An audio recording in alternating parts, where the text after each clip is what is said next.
Hello chemistry students, my name is Mrs. Alvarez and I'm going to conduct the gas laws lab verifying the value of R for you here this morning. And I'm going to take you through these different steps in the lab, some of which I'll do be done off separately, but I'll describe them on camera just for safety reasons rather than trying to manipulate the camera while I'm working with some of the chemicals today. So first of all, you'll be doing this lab after you have introduced and worked with ideal gas law, PV equals nRT. And this lab is designed to allow you to collect data in order to complete calculations proving or supporting the known value for the ideal gas constant of R. So the reaction we're going to be investigating today is the reaction between magnesium, which I have a small piece of magnesium ribbon here, and hydrochloric acid, which I already have in the tube in front of you. So first of all, what is this tube that I have? I have a duplicate here that doesn't contain anything, so I can hold it and you can see it better. This is called a Udeometer tube, and I'm going to bring it close enough into the frame and put my hand behind it so you can also see that it is graduated like a graduated cylinder. So this specialized tube, also known as a gas collection tube, is going to allow us to collect the gas that's going to be produced by this reaction and measure it along with some other parameters. So our reaction is going to be magnesium solid plus aqueous hydrochloric acid, and the acid we're working with today is 6 molarity. So that's a pretty concentrated acid. So I've pre-measured it and I already have it prepped in the Udeometer tube. So I'll just describe how I did that when we get to that part. So step one now, if you look at your handout provided by your teacher, I'll take you through the process as it asks you to do. The first one is to obtain a piece of magnesium ribbon and to find the mass of that piece of magnesium ribbon. Now you don't want your magnesium ribbon to exceed about 0.045 grams in mass, because that's about the approximate capacity of the Udeometer tube. And so I'm just adjusting my camera here so you can see the electronic balance. I have already zeroed it out, so it says 0.000. And this is an analytical balance, which means it's highly accurate and it actually measures to 3 decimal places. So I open the door and that just controls any air currents. I place the piece of magnesium on the scale, on the balance, and it reads 0.027 grams. So we're well under our 0.045 limit, 0.027 grams. And now I'm just going to slide the door open and carefully remove the piece of ribbon. And now I'll bring our camera back to our laboratory setup here and take you through the process.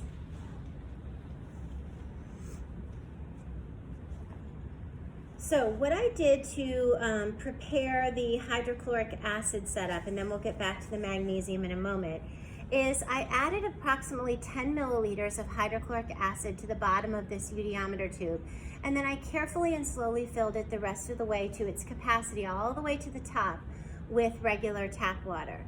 10 milliliters of hydrochloric acid, based on the amount of magnesium ribbon that you're using, will allow the hydrochloric acid to be the excess reactant and the magnesium is the limiting reactant. That's why I can say I added approximately 10 milliliters, but I don't need to know the exact amount, okay? The next step is we need to prepare what's known as a copper cage for our magnesium ribbon. So I'm going to show you an example that I have pre-made here up close in the camera with my hand behind it again so you can see it. And essentially what I've done is taken the magnesium ribbon and I'm going to bend it into what looks kind of like a circle with a loop, so almost like the way tribute ribbons are made, but then once I let go of it, it kind of pops open and I just have kind of a curl. And then I just have some small gauge, that means thin, copper wire here, and I am going to slowly, and this takes a little practice to get good at. You'll drop the magnesium a few times the first time you ever do this, just like I'm doing. And wrap the copper wire around the magnesium, creating what we call a cage, and almost wrapping it like you would a ball of yarn, okay? And then once I get it going, I've got it pretty well held inside there. and I still have a decent amount of tail of copper wire. And the copper won't react with the hydrochloric acid, so it's simply serving as a holder in this particular lab. It's not involved. And what it does is once the reaction gets going, it prevents the magnesium from floating loosely in the Udeometer tube and instead keeps it just about 1 inch to 1.5 inches inside the mouth of the Udeometer tube and allows it to react with the hydrochloric acid. Now you'll also notice I have a temperature probe already placed in this beaker of water. That's just to allow it to sit and make sure I have a good read on the temperature of this water once I get to that point in the lab. So I've prepared my magnesium wire copper cage. I've got my Udeometer tube prepped with my second reactant, 10 milliliters approximately of hydrochloric acid, topped off with regular tap water. And now I'm ready to get the reaction started. So I'm just going to make sure this temperature probe is kind of out of my way for what I'm going to be doing. And I'm going to remove the Udeometer from this clamp. And this clamp is known as a Burette Clamp, and it looks sort of like a bow tie. And you squeeze the top and the bottom of the clamp, and that releases it and allows me to remove the tube. Now normally I would do this over a sink, so I'm going to do it here over a paper towel, just so you can see what I'm doing.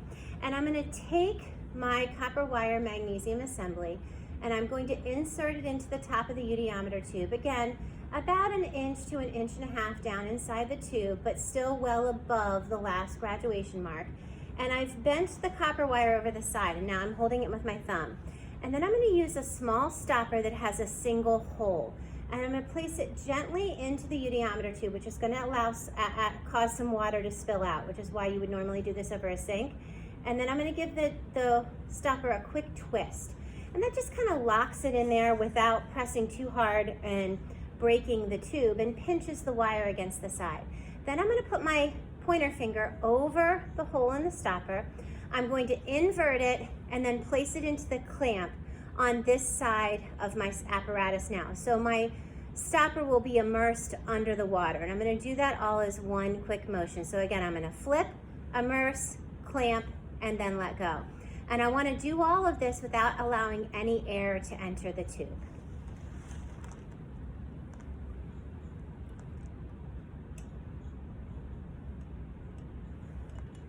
And the key in this process is to do it quickly as well, because what's going to happen here is we are now going to see our hydrochloric acid, which is more dense than water, start to travel down the tube. And what you can see here with this strange looking kind of mixing right here on the up close shot on the tube is that is actually the hydrochloric acid and the water mixing. And because they are of different densities, you get that really strange looking swirling kind of mixing. And as soon as the hydrochloric acid reaches the bottom of the tube and starts to make contact with the magnesium, we will start to see the reaction begin. And you can just see that magnesium ribbon starting to bubble at this point as it hangs there at the end of the wire. And now you can start to see the gas formation. And I'm going to follow it back up the tube, and you can also see all those graduations that I was talking about, and bring us back up to the very top of the tube, where you will start to see gas collecting in the upper half of our tube.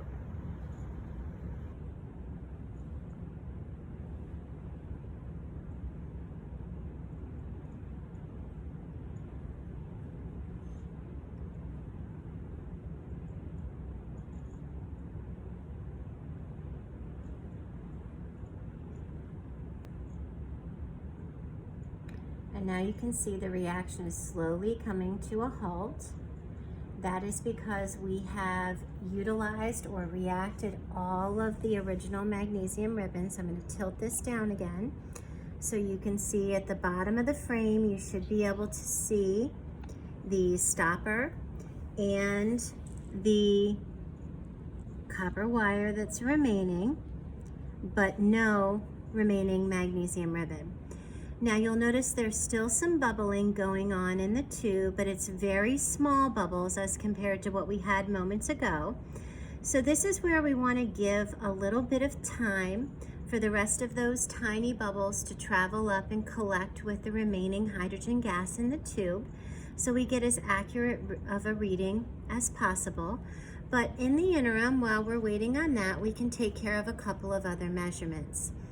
The first one we're going to do is the temperature. And again, the temperature probe has been inside our beaker the entire time.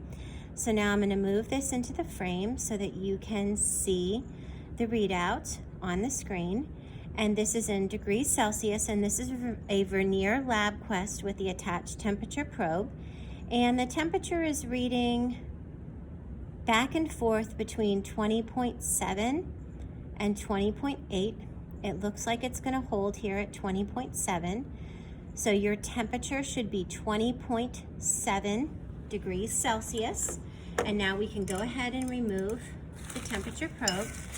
And to clean this, I simply wipe it off with a paper towel and can set that aside. And that allows us to get a very accurate temperature to the tenths place. And in this particular experiment, we're operating under the assumption that the temperature of the water in this beaker is also the temperature of the air in the room, which is where the hydrogen gas has been collected. And so now we're going to wait a few minutes, and I'm going to pause the video and then give the hydrogen gas time to fully collect and come back and do the final measurements with you. Okay, we've waited a sufficient amount of time at this point for the hydrogen gas to fully collect in the upper half of the Udeometer tube. And what I'm going to do is place a piece of paper towel behind the tube just to make it a little bit easier for you to see the graduating lines on the tube. Now, this is going to be tough in the video for you to see up close, so I'm going to describe to you what the measured value would be, but you would start with the numbered line.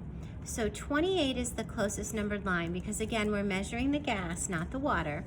So the 28 line, and then the meniscus is actually several lines past the 28 mark. So each line on this Udeometer tube is worth 1/10 of a milliliter. So I'm going to count down, and I'm at eye level just like the camera is, and I would say the meniscus falls just past the 4th line but does not meet the 5th line. So the reading would be 28.4, and then again the lines are very close together, so for my estimate I'm simply going to say it's halfway between the 4th and 5th line. So the recorded value would be 28.45 milliliters. And that goes into your data table along with the other data you've collected so far. So in your data table, you should have the mass of magnesium from the beginning of the experiment. The initial reading on the Udeometer tube is 0.00 milliliters.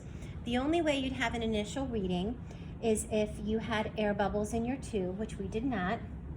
The final reading on the tube is the one I just listed, 28.45 milliliters. The temperature of the water we recorded a moment ago at 20.7 degrees Celsius. And then next is the water level difference in inches of water level difference in centimeters. Now, what I have here for you is a centimeter ruler, and the reason we need to take this measurement is because since the water level in the tube and the water level in my beaker are not the same, you get a little bit of differential in the amount of gas that's listed there, that's in the tube. And we're actually going to correct for that with this measurement. So I'm going to place the ruler in the water right on the 0 centimeters line and measure up to the top of my water in my Udeometer tube. And this reading is 23.80. And the last piece of data is the atmospheric pressure of the day in inches of mercury. And the reason that we'll be recording that in inches of mercury is because that's typically what you'll see on most weather websites, which is where we're going to get the barometric pressure for Berwyn, Pennsylvania for today, because I do not have a barometer in the classroom. So that last value for atmospheric pressure in inches of mercury is simply going to come from weather.com.